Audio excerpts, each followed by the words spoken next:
Perkenalkan, nama saya Nida Rikmani Paramita, biasa dipanggil dengan nama Nadia. Saya dari jurusan Front Office di kelas FOC. Kali ini saya akan membahas terkait tugas yang telah diberikan untuk mencari 3 tokoh yang sudah sukses di entrepreneurial. Siapa aja sih 3 tokoh tersebut? Tanpa berlama-lama lagi, mari kita masuk ke video berikut ini. Tokoh pertama yang saya ambil yaitu Gusti Ngurah Anom atau yang biasa dikenal dengan nama Aji Krishna. Siapa sih nggak kenal dengan Aji Krishna? Seorang pengusaha yang sangat sukses di Bali. Beliau lahir pada tanggal 5 Maret 1971 di daerah Tanggumisia, Kecamatan Seririt, Kabupaten Buleleng, Bali. Beliau merupakan anak bungsu dari keluarga petani sederhana. Karena keterbatasan ekonomi, beliau hanya sampai sekolah di jenjang SMP. Dengan kekecewaan yang ada di dalam diri beliau dengan nekat dan tekad yang kuat pergi meninggalkan daerahnya menuju Denpasar. Sesampainya di Denpasar, beliau berjalan kaki dan sampailah di depan Hotel Sanur. Beliau di sana bekerja sebagai cleaning service dan pencuci mobil. 2 tahun berlalu, beliau sudah tidak sanggup karena penyakit rematik yang didapatnya. Dan sampailah pada tahun 1992, beliau membuka usaha konveksi sendiri berbekal pada saat beliau bekerja dengan pamannya.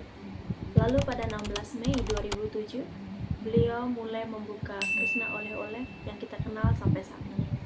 Konsep Krishna sangat simpel, yaitu membuat tempat yang nyaman, murah, dan lengkap.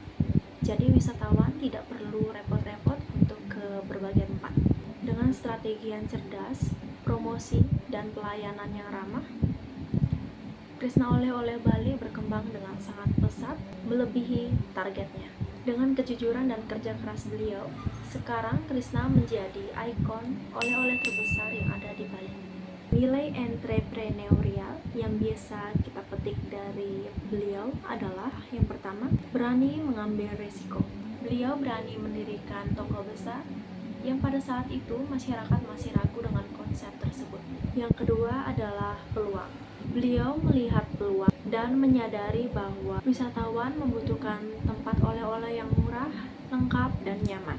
Kemudian ada yang ketiga, kerja keras dan pantang menyerah.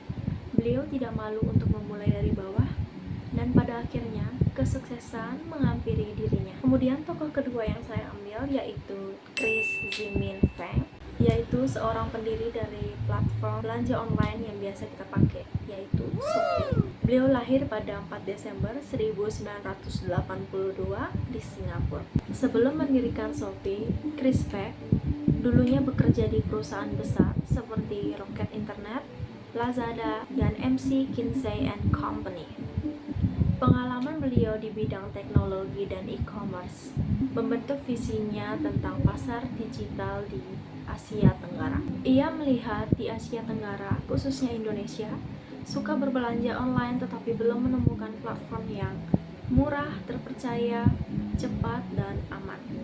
Maka dari itu, pada tahun 2015, bersama perusahaan Induksi Group, Chris Feng mendirikan Shopee, platform belanja online berbasis aplikasi untuk menargetkan pasar di Asia Tenggara.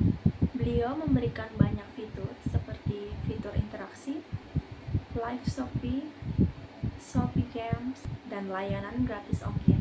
Shopee sukses besar dengan menjadi layanan nomor 1 e-commerce di Asia Tenggara, khususnya di Indonesia. Beliau berhasil bersaing dengan e-commerce lain dengan pendekatan lokal dan strategi pemasaran yang cerdas. Nilai entrepreneurial yang saya dapat dari pengalaman Chris Feng ini adalah, yang pertama adalah berani mengambil resiko. Dia berani meninggalkan pekerjaan yang sudah stabil dengan membangun e-commerce baru saat pasar sudah penuh dengan kompetitor. Yang kedua ada inovatif dan responsif, yang dimana Shopee mengembangkan fitur-fitur seperti diskon, layanan gratis ongkir, live shopping, dan lain sebagainya untuk menarik pelanggan. Yang ketiga adalah melihat peluang. Chris Feng melihat peluang di Asia Tenggara, khususnya bisnisnya di Indonesia belum memiliki platform e-commerce yang maksimal. Maka dari itu, Chris Feng memanfaatkan peluang yang ada dan pada akhirnya menjadi e-commerce nomor 1 di Asia Tenggara, khususnya di Indonesia. Yang keempat adalah menyesuaikan budaya yang ada.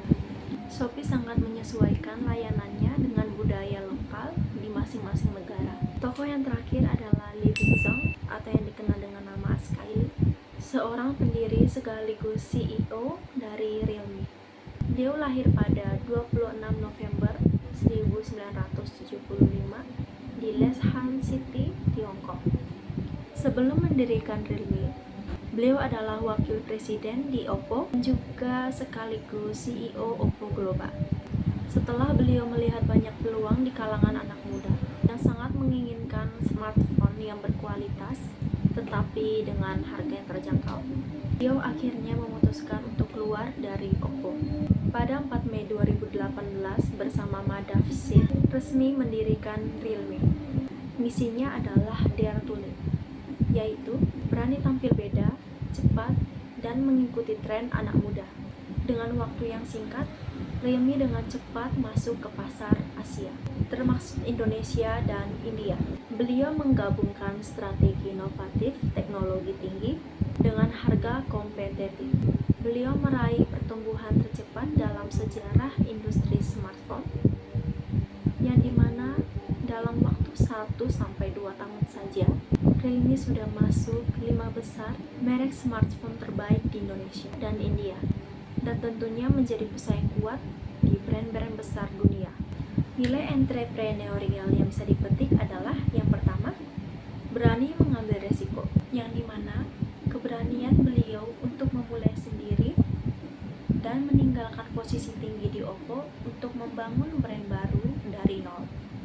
Yang kedua adalah melihat peluang. Banyak kalangan anak muda dengan gaya hidup dinamis dan teknologi yang tinggi.